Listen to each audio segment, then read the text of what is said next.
అందరికీ నమస్కారం. కుసుమధర్మన్న కళాపీఠం వ్యవస్థాపకురాలు డాక్టర్ రాధా కుసుమ గారు ఈరోజు మన ప్రజావాణి స్టూడియోకి విచ్చేసి ఉన్నారు. ముందుగా వారిని పరిచయం చేసుకుందాం.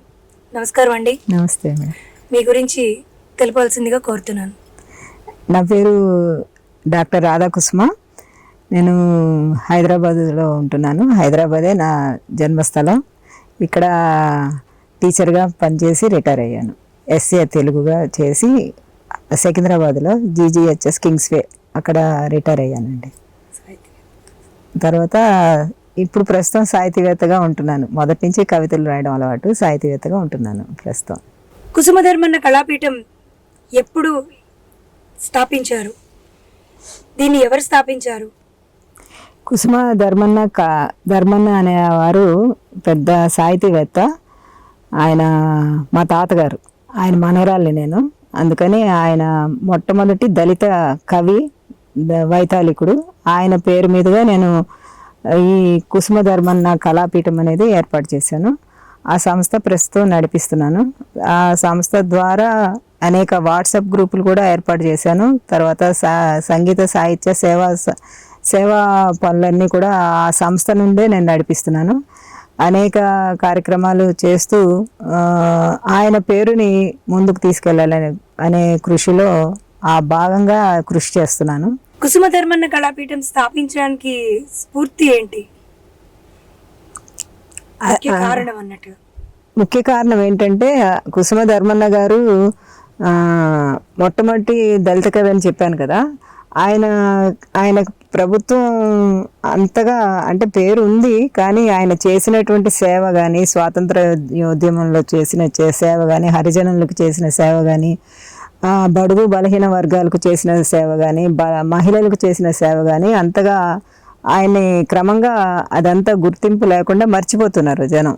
ఆ మర్చిపోకుండా ఆయన వారసురాలుగా నేను ఆయన పేరు నిలబెట్టాలి, ఆయన చేసిన సేవని ప్రభుత్వ దృష్టికి మళ్ళీ ఒకసారి గుర్తు చేయాలి. ఆయన విగ్రహాన్ని రాజమండ్రి, ఆయన సొంత ఊరు రాజమండ్రి, అయితే అక్కడ ఆయన విగ్రహాన్ని ఏర్పాటు చేయాలి. ఆయన అందరూ కాస్త ఆయన చేసిన సేవ, ఆయన స్ఫూర్తిని అందరూ తీసుకొని ఆయన బాటలో అందరూ నడవాలనేటువంటి ఆశయంతో నేను ఈ కుసుమ ధర్మన్న ఆ ఇంట్లో ఉన్నదాన్ని కాబట్టి నేను ఆయన పేరు పెట్టుకొని ఆయన పేరుని కీర్తివంతంగా ఇంకా ముందుకు తీసుకెళ్లాలనే ఆశయంతో ఆ పేరు పెట్టడం జరిగింది. కుసుమధర్మన్న కళాపీఠం యొక్క ముఖ్య ఉద్దేశాలు ఏంటి? ముఖ్య ఉద్దేశం అంటే ఇప్పుడు చాలామంది తెలుగు భాష కొంచెం వెనుకబడిపోతుంది, అంటే సాహిత్యపరంగా. ఆ సాహిత్యపరంగా వెనుకబడుతున్నటువంటి భాషని మళ్ళీ నేను ఏదో రకంగా అభివృద్ధి చేయాలి అనేటువంటి సంకల్పంతో వాట్సాప్ గ్రూపులు ఏర్పాటు చేశాను. వాట్సాప్లో పద్యాలు మనకు కనబడకుండా పోతున్నాయి. పద్యలహరి అని, కవిత్వం ఒకటి, తర్వాత చిత్రలేఖనం ఒకటి, కథలు ఒకటి, ఇవన్నీ సాహిత్యపరంగా ఉన్నటువంటి ఇవన్నీ రూపాలన్నింటినీ ఒక ఏర్పాటు చేసి, రిటైర్ అయినటువంటి జనం చాలామంది ఇంట్లో ఉండి చాలా బాధలు పడుతూ ఎన్నో కృంగిపోతూ ఉంటారు. వాళ్ళందరినీ కూడా ఒక తాటి మీద తీసుకొచ్చి నా దగ్గర కనీసం ఒక 700-800 మంది ఉన్నారండి, అన్ని గ్రూపుల్లో కలిపి. వీళ్ళందరూ కూడా పెద్దవాళ్ళు, ఇంకా యువకులకేమో స్ఫూర్తిదాయకంగా ఉండేలాగా వాళ్ళని ఒక సాహిత్యం పట్ల అనవసరమైనటువంటి వాటిల్లో వాళ్ళు ఉండకుండా కొంచెం వాళ్ళ సమయాన్ని సాహిత్యంలో పెడితే తెలుగు భాష అభివృద్ధికి వారు తోడ్పడిన వారు అవుతారు. ఇళ్లలో ఉన్నటువంటి వార్ధక్యంలోకి వచ్చి విదేశాల్లో పిల్లల్ని వదిలేసి పిల్లలు వెళ్ళిపోతే ఎక్కడ దిక్కు లేకుండా ఒంటరిగా ఉన్నటువంటి పక్షులు కొంచెం ఆశాజనకంగా వాళ్ళ జీవితం గడిపేటట్టుగా ఉదయాన్నే ఒక అంశం ఇవ్వడం జరుగుతుంది. ఇచ్చిన దానికి సాయంత్రం 8 గంటల వరకు రిజల్ట్స్ ఇవ్వడం, అంటే అది ఏదో పెద్ద వాళ్ళకి ఏదో ఇవ్వడం కాదు, వాళ్ళని ప్రేరణ ఉన్నీకీకరణ చేయడానికి అని ఆ విధమైనటువంటి ప్రక్రియలు పెట్టి అంశాలు రూపొందించి వాళ్ళని ప్రొద్దున్నే పాటలు పాడడం ఒకటి, కవిత్వాలు రాయడం ఒకటి, ఇవన్నిట్లో వాళ్ళని కొంచెం ఉత్సాహం, ఉదయం లేవగానే ఎంతో ఉత్సాహంగా లేస్తారు.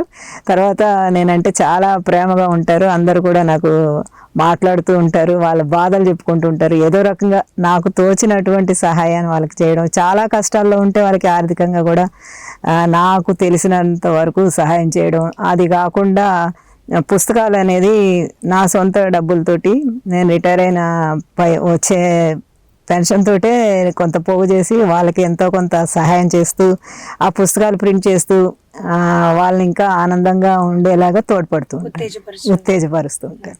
తెలుగు భాష చైతన్య సమితి వారితో మీ పరిచయం ఎప్పటిది? వారితో గల మీ అనుబంధం ఎటువంటిది? తెలుగు భాషా చైతన్య సమితి అనేది ఒక అద్భుతమైనటువంటి సమూహం, అది సంస్థ. దాన్ని బడే సాబ్ గారు వ్యవస్థాపక అధ్యక్షులు. ఆయన ఆయన అసలు కుసుమధర్మన్న కళాపీఠంలో వారు సెక్రటరీ. అంటే ఆయనే మా సంస్థని ఏర్పాటు చేయడానికి దోహదపడినటువంటి, సహాయం చేసినటువంటి వారు, అంటే రిజిస్ట్రేషన్ చేయడానికి. అందుకని ఆయన చేసే కార్యక్రమాలన్నీ కూడా చాలా ఉన్నతంగా ఉంటాయి. తెలుగు భాషకు సాహిత్యపరంగా, సేవాపరంగా, తర్వాత నలుగురిలో ఉన్నటువంటి సమస్యలు, ప్రజా సమస్యలు ఏమేమి ఉన్నాయో వాటినన్నిటినీ ఆయన ముందుండి ఇక్కడ గల్లీ నుంచి ఢిల్లీ వరకు వెళ్ళేటువంటి సత్తా ఉన్నటువంటి వ్యక్తి ఆయన. ఆయనకి బలహీన వర్గాలు అందరూ కూడా, సాహితీవేత్తలు అందరూ కూడా ఆయనకు తోడుగా ఉంటారు. రాజకీయ నాయకులు కూడా ఆయన మాట వింటుంటారు. అయితే ఆయన తన అర్జీని, ప్రజల యొక్క బాధలన్నింటినీ కూడా, వాళ్ళు ఏ బాధలు పడుతున్నారో అవన్నీ కూడా వాళ్ళ దాకా తీసుకువెళ్ళి అక్కడ వాళ్ళకి రిప్రజెంటేషన్ చేస్తారు కదా, అట్లా వాళ్ళకి తెలియజేస్తూ ఉంటారు. అటువంటి వ్యక్తి పరిచయం అవడం నాకు నిజంగా చాలా సంతోషం. ఒక తమ్ముడులాగా నా వెంట ఉంటారు. ఏ పని, ఏ కార్యక్రమం చేసినా, నేను నన్నయ్య యూనివర్సిటీలో కూడా కవి సమ్మేళనం పెట్టి అక్కడ కూడా ఇవన్నీ చాలా కార్యక్రమాలు చేశాను. అక్కడికి కూడా వచ్చి నాకు తోడుగా ఉండడం అనేది జరుగుతుంది. తర్వాత తను కూడా ఎన్నో కార్యక్రమాలు చేస్తుంటారు. అవి కాకుండా ప్రతి నెల కవి సమ్మేళనాలు ఏర్పాటు చేయడం, ఏదో ఒక సందర్భం, అది సాహిత్యపరమైనటువంటి పెద్దవాళ్ళు వాళ్ళ పుట్టినరోజులు కానీ, ఇక పండుగలు కానీ, మన సంస్కృతిని, సంప్రదాయాన్ని కొనసాగించడంలో ముందుంటారు ఆయన. వారు చేసే కార్యక్రమంలో, ప్రతి కార్యక్రమంలో నేనే కవి సమ్మేళనం నిర్వహిస్తాను. కవి సమ్మేళనాలు నిర్వహించడంలో గల ముఖ్య ఉద్దేశం ఏంటి? కవి సమ్మేళనాలు అంటే కవులందరూ కూడా రాస్తుంటారు. అయితే వాళ్ళకి సరైన వేదిక ఉండకపోతే మనం ఏం చేస్తామంటే వాళ్ళకి వేదిక, మన సమూహాలు ఉంటాయి కాబట్టి సమూహాల్లో వాట్సాప్ సమూహాలు, ముఖ్యంగా వాట్సాప్ సమూహాలు వచ్చినప్పటి నుంచి కవులందరూ ఇక్కడ కనిపిస్తుంటారు. అందులో మెంబర్స్గా ఉంటారనమాట, సభ్యులుగా. అయితే వాళ్ళకి హైదరాబాద్లో ఉన్నారనుకోండి, హైదరాబాద్లో కవి సమ్మేళనం పెట్టి పలానా చోట్ల కవి సమ్మేళనం ఉంది అంటే కవులందరూ ఏదైనా ఒక అంశం ఇచ్చినప్పుడు దాన్ని రాసుకొని ఆ వేదిక దగ్గరికి వచ్చి అందరూ వాళ్ళ కవితలను వినిపిస్తారు. దాని ద్వారా వాళ్ళకి వాళ్ళలో ఉన్నటువంటి సృజనాత్మకత అనేది వెలికి వస్తుంది. తర్వాత వాళ్ళకు ఒక మనోనిబ్బరం ఏర్పడుతుంది, తమకు ఉత్సాహం ఏర్పడుతుంది, ప్రేరణ కలుగుతుంది. ఆదర్శంగా ఉండాలని మంచి కవితలు రాసి ప్రజల వద్దకు వెళ్ళేటువంటి కవితలు రాసి దాని ద్వారా ఇప్పుడు లైవ్ కూడా పెడుతున్నారు అందరూ. దాని ద్వారా వాళ్ళ ఏంటి అనేది నిరూపించుకుంటున్నారు. దానికి దోహదపడేది ఏంటంటే నాలాంటి వాళ్ళు ఏం చేస్తారంటే, నేను నిర్వహిస్తుంటాను. అయితే నిర్వహణ కొంచెం అందరూ నచ్చుతుంది అందరికీ. అందుకని నన్ను ఇప్పటి వరకు చాలా కవి సమ్మేళనాలు చేశాను. అందుకని కవి సమ్మేళనం ఏర్పాటు చేస్తుంటాం. వాళ్ళలో ఉన్నటువంటి సృజనాత్మకని ముందుగా వెలికి తీసి రాసేటట్టుగా ప్రేరణ కలిగించడం అనేది ముఖ్య ఉద్దేశం అన్నమాట. కవి సమ్మేళన నిర్వాహక ప్రపూర్ణ అని మీకు అవార్డు ఇవ్వడం కూడా జరిగింది కదా, దీని గురించి మీ అనుభూతి ఎలాంటిది? ఇది అనుభూతి అంటే చాలా ఆనందంగా ఉంటుందండి. ఎందుకంటే మనలో ఉన్నటువంటి ఏదో ఒక అంశం కానీ, ఏదో ఉంది మనలో అని గుర్తించి మనకు నలుగురు మెచ్చుకున్నప్పుడు మనం ఇంకా చేయాలనేటువంటి ఉత్సాహం కలుగుతుంది కదా, అదే ఆనందం కలిగింది. దీన్ని మేము మా మల్కాజ్గిరి కవుల వేదిక అని ఉంది, అందులో కవులందరం అక్కడ కలిసినప్పుడు విజయలక్ష్మి పండిత్ గారు అని గజల్స్ రాస్తారు, ఆవిడ పెద్ద కవయిత్రి. అయితే వారు అన్నారనమాట, ఇన్ని కవి సమ్మేళనాలు నిర్వహిస్తారు కదా, మరి మేడంకి ఇవ్వాలి అని అన్నప్పుడు ఆ నిర్వహణ ప్రపూర్ణాన్ని ఇవ్వాలి అని అన్నారు. దాన్ని మా రాజేంద్ర ప్రసాద్ గారని మా సమూహ పెద్దలు, కవులు వాళ్ళు తర్వాత బడే సాబ్ గారు, ఇట్లా అందరూ కలిసి ఒక అవార్డు ఇవ్వాలని అనుకొని చాలా నాకు అందజేశారు. అవార్డు తీసుకున్నందుకు చాలా ఆనందానికి లోనయ్యాను. ఇంకా నాకు బాధ్యత పెరిగింది కదా, ఇంకా కవి సమ్మేళనం ఇప్పటి వరకు కరెక్ట్గా ఫిగర్ అనేది చెప్పలేను కానీ 800 వరకు అని నేను లెక్కేసుకుంటే అక్కడ వరకు అయింది. అది ముందు వెనక్కి కూడా ఉండొచ్చు. ఇంకా ఇంకా చెయ్యాలి అందరికీ, అది కూడా అందరూ సంతోషించే విధంగా నన్ను చూసి వాళ్ళందరూ స్ఫూర్తి పొంది వాళ్ళు కూడా ఇంకా అటువంటి సమ్మేళనాలు చేయాలనే ఉద్దేశం కలిగించాలనేది నా యొక్క ఆలోచన అండి. ఇటీవల జరిగిన తెలుగు భాషకు పట్టాభిషేకం అనే కార్యక్రమంలో మీరు పొందిన అనుభూతి ఎలాంటిది? ఇది తెలుగు భాషకు పట్టాభిషేకం మన తెలుగు భాష చైతన్య సమితి బడేసాబ్ గారు వ్యవస్థాపక అధ్యక్షులు. అయితే ఆయన పెట్టి 12 సంవత్సరాలు జరిగింది. ఆ సందర్భంగా తెలుగు భాష పట్టాభిషేకం అనేది ఏర్పాటు చేశారు. దాని గురించి ఒక పెద్ద కవి సమ్మేళనం పెట్టాలని ఆలోచన కలిగింది. మేమందరం చాలా కవి మిత్రులం అనమాట. అందరం కలిసి ఆలోచించుకొని, పెద్దలందరూ ఆలోచించుకొని ఇట్లా పెట్టాలి, చెయ్యాలి అంటే ఎలా చేయాలి అనుకున్నప్పుడు ఒక కవి సమ్మేళనం ఇంతమందితో త్యాగరాయ గానసభలో పెట్టడం జరిగింది. వారు త్యాగరాయ గానసభ పెద్దలు కూడా ఆ హాల్ అది ఇవ్వడం, అక్కడ ఎంతోమంది మన జంట నగరాల్లో కాకుండా తెలుగు రాష్ట్రాల నుంచి, ఇంకా వేరే వేరే రాష్ట్రాల నుంచి, తమిళనాడు, ఒరిస్సా, చాలా మధ్యప్రదేశ్, మహారాష్ట్ర, అన్ని రాష్ట్రాల నుంచి చాలామంది తెలిసినటువంటి కవి మిత్రులందరూ ఇచ్చేశారు. వారందరూ అక్కడ కలిసి మాట్లాడుకోవడం జరిగింది. చాలా ఆనందంగా గడిచింది. ఏకకాలంలో ఒకే చోట్లో ముందు పెద్ద సభ జరిగింది. సభలో చాలా గొప్ప గొప్ప కవులందరూ కూడా, పెద్దలందరూ కూడా వచ్చేసి ఆ కార్యక్రమాన్ని కొనసాగించడం జరిగింది. తర్వాత అన్ని హాల్స్లో కూడా ఒకేసారి కవి సమ్మేళనం జరగడం అనేది ఒక అద్భుతమైనటువంటి విషయం. అది అందరి వల్ల కాదు. బడేసాబ్ గారికి పెద్ద డబ్బు అనేది లేదు, ఆయనకి మామూలుగా ఉంటాడు ఆయన. మామూలుగా బాగా డబ్బు ఉన్న వాళ్ళు చేయడం గొప్ప విషయం. డబ్బు లేకుండా కూడా అందరినీ సహాయ సహకారాలు అడిగి వాళ్ళని ఇది విషయం అని చెప్పి ఆ సంస్థకి కొంచెం మంచి, అంటే వాళ్ళు చేసే తెలుగు భాష సేవ అనేది చాలా గొప్ప విషయం తెలుగు భాష మీద. అటువంటి వ్యక్తులు చాలా అరుదుగా ఉంటారు. నేను ఆయన గురించి గొప్ప చెప్పడం కాదు, కానీ ఉన్నా లేకపోయినా తను ఆ కళామతలికి, భాషకి చేసేటువంటి సేవ అనన్యం, ఎవరు చేయలేరు, అమోఘంగా ఉంటుంది. అందరినీ ఒక్కసారి కలుసుకోవడం, అందరితో మాట్లాడడం, వారందరూ చదువుతుంటే వినడం, కవి సమ్మేళనంలో వారి అనుభూతులు, ఒకరితో ఒకరు స్నేహంగా ఉండడం, అది ఎట్లా అంటే కవిమిత్రులందరూ ఒక చోట కలిసినప్పుడు ఎంత ఆనందంగా ఉంటుందో అటువంటి అనుభూతి నేను చాలా ఆనందంగా తీసుకున్నాను. ఆ విషయం మాత్రం చాలా ఆనందం కలిగింది. చాలా సంతోషం అండి. మీరు నిర్వహించే కవి సభల్లో, కవి సమ్మేళనాల్లో ఓన్లీ తెలుగు భాషకి సంబంధించిన వారే వస్తారా, లేక మిగతా ఏ భాషల వాళ్ళైనా కూడా ఉన్నారా? మన జంట నగరాల్లో అయితే చాలా వేరే వేరే భాషలు, మరాఠీ భాష, హిందీ, ఉర్దూ, ఇట్లాంటి వాళ్ళందరూ కూడా వస్తుంటారు. వాళ్ళు కూడా తెలుగు భాష అంటే అమితమైన ప్రేమ. వాళ్ళకు నేర్చుకొని కూడా మన దగ్గర మన ఈ ప్రాంతంలో త్యాగరాయ గాన సభలో కానీ, రవీంద్ర భారతిలో కానీ, ఇంకా చాలా ఉన్నాయి. ఆ వేదికల్లో జరిగేటువంటి కవి సమ్మేళనాలకి రావడం అంటే చాలా ఉత్సాహం చూపిస్తారు, చాలా ఆసక్తి కనపరుస్తారు. ఎందుకంటే చాలా చక్కగా చేస్తాం. ఏంటంటే అందరం ఒక ఆత్మీయంగా, అక్క చెల్లెళ్ళగా, అన్నదమ్ముళ్ళగా అందరం కలుసుకొని కాసేపు మాట్లాడుకొని, తర్వాత కవి సమ్మేళనం చేస్తుంటే అందులో ప్రత్యక్షంగా పాల్గొని, ఆ తర్వాత ఆ కవికి ఎప్పుడు కూడా ఒక శాలువ అనేది కప్పినప్పుడు చాలా ఆనందం కలుగుతుంది. డబ్బుకి దేనికి లొంగడు కవి. ఆ శాలువ, చప్పట్లు, వాళ్ళు రాసినటువంటి కవితలు చదివినప్పుడు ఎంతో ఆనందం కలుగుతుంది. అటువంటి ఆనందాన్ని అన్ని భాషల వాళ్ళు, ఇక్కడ మన హైదరాబాద్ అంటే ఇది మినీ ఇండియా కదా, ఇక్కడ అందరూ ఉంటారు. అందరూ తెలుగు భాష అంటే చాలా ఇష్టం చూపిస్తారు, చాలా అందులో పాల్గొనడానికి ఆసక్తి కనబరుస్తూ వస్తుంటారు. మా దగ్గరే చాలామంది ఉన్నారు, మరాఠీ మాట్లాడేవాళ్ళు, హిందీ మాట్లాడేవాళ్ళు, ఉర్దూ భాషల వాళ్ళు. ఒక్కోసారి అన్ని భాషలు ఒకేసారి ఒకే కవి సమ్మేళనం జరపడం కూడా చేస్తుంటాం.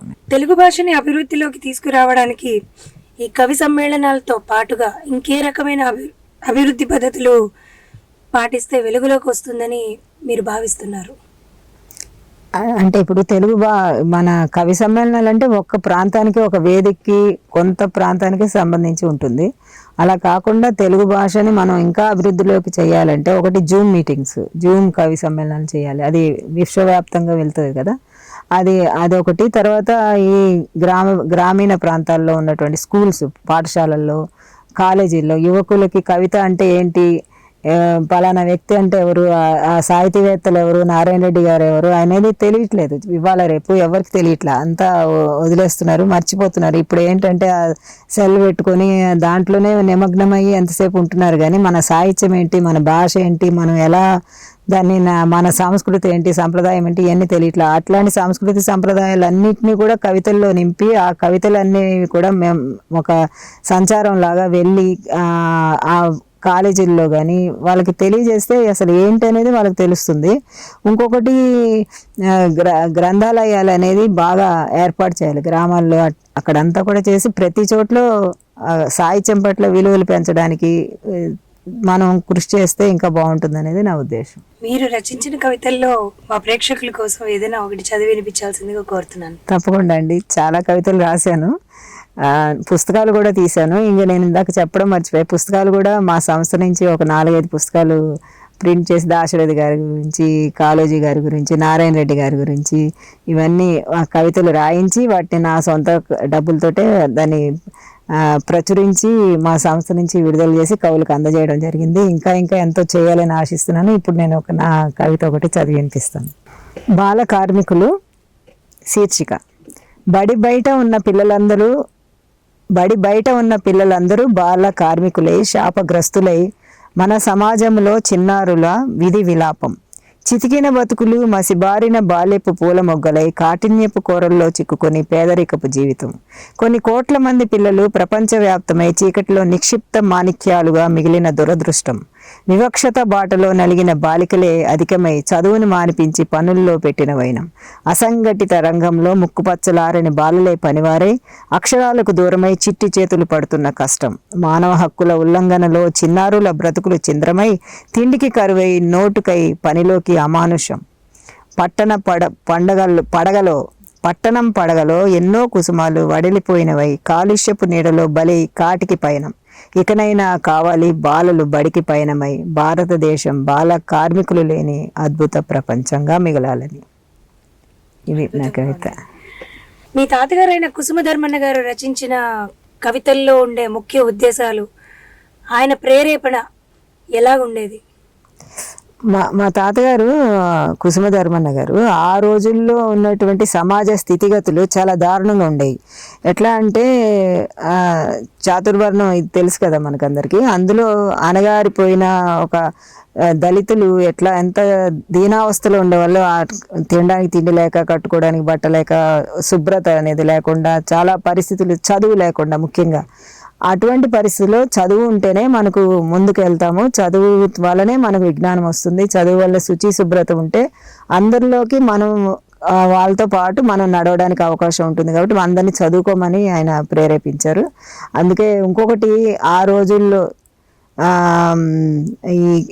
ఈ వ్యవస్థను అంటే ఇటువంటి దురవ్యవస్థ నుంచి మంచి మార్గంలో పెట్టడానికి ఎంతో కృషి చేశారు ఆయన. మా కొద్దీ నల్ల దొరతనం అనేటువంటి ఆ పాటను కూడా రచించి ప్రజల్లో విస్తారంగా ఎక్కడ చూసినా అదే పాట మారుమ్రోగేది.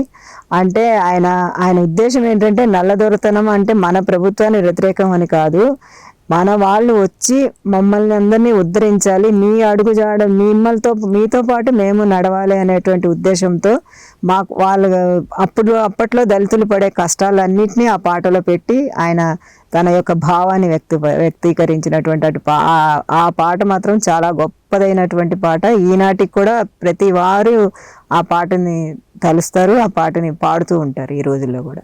కుసుమధర్మన్న గారు రచించిన కవితల్లో కానీ పాటల్లో కానీ మా ప్రేక్షకుల కోసం ఏదైనా ఒకటి వినిపించగలరని కోరుతున్నాను. తప్పకుండా మేడం, ఎందుకంటే మా కొద్దీ నల్లదొరతనం అనేటువంటి పాట చాలా ఫేమస్ అది. అయితే ఇప్పుడు పద్యాలు కూడా రాశారు, హరిజన శతకం అని చాలా పద్యాలు రాశారు ఆయన. చాలా వరకు కొన్ని కాలిపోయాయి, అందుకని ఆయన సాహిత్యం మరుగున పడిపోయింది. మళ్ళీ ముద్రించాలనే ఆలోచనలో నేను ఉన్నాను. అయితే ఇందులోంచి ఈ పుస్తకం కూడా ఆయన చాలామంది రాసినటువంటి వ్యాసాలు నన్న యూనివర్సిటీలో దీన్ని ముద్రించి అక్కడ ఆవిష్కరించడం జరిగింది. దీనికి వీరు తరపట్ల సత్యనారాయణ గారు అక్కడ ప్రొఫెసరు, వారు రూపొందించారు సంపాదకులుగా ఉండి. అందులో ఉన్నటువంటి వ్యాసాల్లోంచి ఒక పద్యం చదువుతాను. మంచి చెడ్డలు మనుజులందున ఎంచి చూడగ రెండె కులములు మంచి అన్నది మాలయైతే మాలనే నవ్వుదున్ అనేటువంటి పద్యము. నిమ్న జాతి తరంగిణి నల్ల దొరతనం నిమ్న జాతుల ఉత్పత్తి వ్యాసం మద్యపాన నిషేధం అంటూ చాలా చాలా ఉన్నాయండి. ఈ పుస్తకం చదివితే చాలు మనకు ఆనాటి పరిస్థితులన్నీ కూడా అవగాహన అవుతుంది. మొత్తం అసలు ఎట్లా ఉండేది ఆ రోజుల్లో పరిస్థితి, దాని తర్వాత ఆయన ఎంత కృషి చేశాడు అనేది చాలా తెలుస్తుంది. ఈ పుస్తకం మొత్తం అంతా ఉంటుందండి. అందుకని ఇది చాలా ఇష్టం నాకు ఈ పుస్తకం చదవాలని, ఇంకా ఈయన గురించి ఇంకా ఎన్నో రాయాలని, నేను సొంతంగా రాయాలని ఆలోచనలో ఉన్నాను నేను. మీరు వృత్తిలో ఉన్నంత వరకు ఒక ఉపాధ్యాయులుగా మీ పిల్లలకి కవితల ద్వారా కానీ పాటల ద్వారా కానీ బోధించేవారా? నేను అసలు నిజానికి నేను బాల్య వివాహం నాది, కాబట్టి ఆ తర్వాత చదువుకొని నేను బిఎడ్ చేసి ఎంఏ బిఎడ్ చేశాను. కాబట్టి నాకు ఆ చదువు విలువ చాలా తెలుసు. చదువు అంటే తర్వాత ఉద్యోగం తెచ్చుకున్నాను కష్టపడి సంపాదించి మన హైదరాబాద్లో. కాబట్టి చదువు లేకపోతే ఎంత కష్టం ఉంటుంది, ఎంత బాధ అనుభవిస్తాం అనేది తెలుసు. కాబట్టి నాకు ఉన్నటువంటి పిల్లలు, నేను బోధించేటువంటి పిల్లలు, నేను ఎక్కడ ఉంటే అక్కడ నా చుట్టూ తిరిగేవాళ్ళు. ఎందుకంటే తెలుగు పాఠాలు బోధించడం అంటే నాకు చాలా ఇష్టం. నవ్వుకుంటూ బోధిస్తాను, అప్పుడిప్పుడు నవ్వుతూనే ఉన్నాను. అయితే వాళ్ళకి ఆసక్తికరంగా బోధించడం అని కథల రూపంలో, పాటల రూపంలో, పద్యాల రూపంలో, చిన్న చిన్న పిట్ట కథలు ఉంటాయి కదా, అట్లాంటి కథలు, జోక్స్ ఇవన్నీ పెట్టి వాళ్ళకి పాఠం చెప్తుంటే నేను తెలుగు టీచర్ ఎప్పుడు వస్తారని ఎదురు చూసేవాళ్ళు. జీజీఎస్ఎస్ కింగ్స్వేలో చేశాను సికింద్రాబాద్. కాబట్టి అదొకటి. సాంస్కృతిక కార్యక్రమాలు, పాటలు, పిల్లలతో జాతీయ పండుగలు వస్తాయి కదా, అప్పుడు వాళ్ళకి వేయడం, డాన్సులు చేయించడము, కథలు చెప్పించడము, చిన్న చిన్న బుర్ర కథలు చెప్పించడము, పాటలు పాడించడము, పద్యాలు పాటించడం, ఇట్లాంటి వాటిల్లో నేను ముందుండేదాన్ని. తెలుగు టీచరు ఏ సభ అయినా నాతోనే మొదలయ్యేది. ఆ సభ నిర్వహణ వల్లనే ఇప్పుడు కవి సమ్మేళనాలు చేయడానికి అనుభవం వచ్చింది. కాబట్టి పిల్లలు చాలా ఆసక్తిగా, లో కాస్ట్ నో కాస్ట్ అని ఆ మధ్య వచ్చింది అది. దాంట్లో ఏంటంటే చింతపిక్కల దగ్గర నుంచి చిన్న చిన్న పేపర్స్ దగ్గర నుంచి వేస్ట్ మెటీరియల్ ఏది ఉంటే పనికిరానిది మనం పడేస్తాం సాధారణంగా. ఆ పనికిరాని వస్తువులన్నింటినీ సేకరించి దాని ద్వారా కథలు రాయించడం, ఎక్కడ చూసినా నా బ్యాగ్ నిండా, ఇంటి నిండా, ఒంటి నిండా ఎక్కడ చూసినా ఆ పిల్లల కోసం తయారు చేసినటువంటి చిన్న చిన్న పుస్తకాలు, కట్ చేసినటువంటి పేపర్స్, దాని మీద ఆలు అని అవన్నీ ఉండి, పదాలు, సామెతలు, జాతీయాలు, చిన్న చిన్న కథలు ఇవన్నీ రాసి వాళ్ళు ఒక కవితలు, చిన్న కవితలు, మరి పెద్ద పెద్ద నేర్పించలేదు కానీ చిన్న చిన్న 4 మినీ కవితలు అంటారు. ఆ కవితలు పాఠశాల గురించి, తల్లిదండ్రుల గురించి, తన అనుభవాల గురించి, పూల మొక్కల గురించి ఇట్లా రాయించి వాళ్ళతోటి చాలా ఆనందంగా గడిపేదాన్ని. ఆ సంబరమే వేరుగా ఉండేది టీచర్గా. అదే ఈనాడు కూడా జరుగుతూ ఉంది అలాగా. ఆసక్తికరంగా, ఉత్తేజకరంగా మీరు ఉద్యోగం నిర్వహించారు. నిజానికి ఆ ఉద్యోగం రిటైర్ అయిన తర్వాత 2 years నేను ఉండలేకపోయా. 2 years ఉండలేకుండా నేను, అంటే చెప్పాలో లేదో తెలియదు కానీ నేను జీతం తీసుకోకుండానే నేను స్కూల్లో వెళ్ళి ఉండలేక, ఇంట్లో ఉండలేక, పిల్లల్ని వదిలి ఉండలేక, జీతం తీసుకోకుండా రోజు వెళ్ళి పాఠాలు చెప్పి వచ్చేదాన్ని నేను. అలా ఆనందంగా ఉండేది. కాబట్టి అందులో మా దగ్గర గవర్నమెంట్ పిల్లలు ఎట్లా ఉంటారండి, చాలా బీడీ కార్మికుల పిల్లలు, వాళ్ళకి ఏమి ఉండేది కాదు పాపం. చాలా బాధల్లో ఉన్నప్పుడు వాళ్ళకి కాస్త తెలుగు భాష మీద, అదైతే నేను గర్వంగా చెప్పుకుంటాను. ఎందుకంటే తెలుగు భాష పట్ల వాళ్ళకి ఆసక్తిని కనపరిచి, వాళ్ళకి ఇష్టాన్ని బాగా వాళ్ళలో ప్రేరేపించి, తెలుగు అంటే చాలా అభిమానం చేసి ఉండేటట్టుగా నా భాష వరకు అయితే నేను చాలా చక్కగా చెప్పాననే తలుస్తాను, గర్వంగా ఇప్పుడు కూడా భావిస్తాను. నేను మళ్ళీ ఉంటే కూడా మళ్ళీ ఇంకోసారి టీచర్ అవ్వాలి. చాలా ఆనందకరంగా ఉంది. ఇలాగ టీచర్లు అందరూ ఇదే ఉత్తేజంతో చెప్తూ వస్తే తెలుగు భాష మీద పిల్లలకి ఎంతో ఆసక్తికరమైన, ఎంతో ఉత్తేజకరంగా కూడా ఉంటుంది. తప్పకుండా. మీరు రచించిన కవితల్లో మా ప్రేక్షకుల కోసం ఏదైనా ఒక పాట కానీ? నేను రాసిన పాటలు ఇప్పుడు నాకు తెలియదు కానీ ఒక పాట అయితే నాకు చాలా ఇష్టం. ఈ పాట లలిత గీతం, ఇది, అది పాడి వినిపిస్తాను. తప్పకుండా. నీ వెన్నెలలోనా నీ కన్నులలోనా నా కోరిక తొంగి చూసి పిలువసాగిని అలుకమాని పలుకవే నా బంగారు వీణ నీ అధరాన మధులను తేటినిగాన నీ ఎదలోన చివురించిన పాటను గాన నీ తలపుల విరి బాటల తొలి అడుగులలోన సడి ఏదో విని సరసానికి రానని నానా ఈ చలువరాతి జాబిలి మన కోవెల కాగా ఈ చుక్కల కను రెప్పల మనము ఎలలుగా ఆ కల్పకతరు ఛాయల బిగి కౌగిలిలోన కలలెన్నో కని కలకాలము ఉందమె జానా ఈ వెన్నెలలోన నీ కన్నులలోన నా కోరిక తొంగి చూసి పిలువసాగినే అలుకమాని పలుకవే నా బంగారు వీణ అలుకమాని పలుకవే నా బంగారు వీణ. చాలా అద్భుతంగా పాడారు, చాలా ఉత్తేజకరంగా కూడా పాడారు మీరు. ధన్యవాదాలు. చాలా బాగా పాడారండి. కుసుమధర్మన్న కళాపీఠిక అన్న వ్యవస్థాపకురాలుగా ఉన్నందుకు దాని పేరు నిలబెట్టే విధంగా ఎంతో ఉత్తేజకరంగా పాడారు. తెలుగు భాష మీద మీకున్న మక్కువకి, మీకున్న శ్రద్ధకి కవి సమ్మేళనాలు ఇంకిన్ని నిర్వహించాలని కోరుకుంటూ మా ప్రేక్షకులకు తరఫున, మా తరఫున మీకు ధన్యవాదాలు తెలుపుకుంటున్నాను. ధన్యవాదాలు మేడం.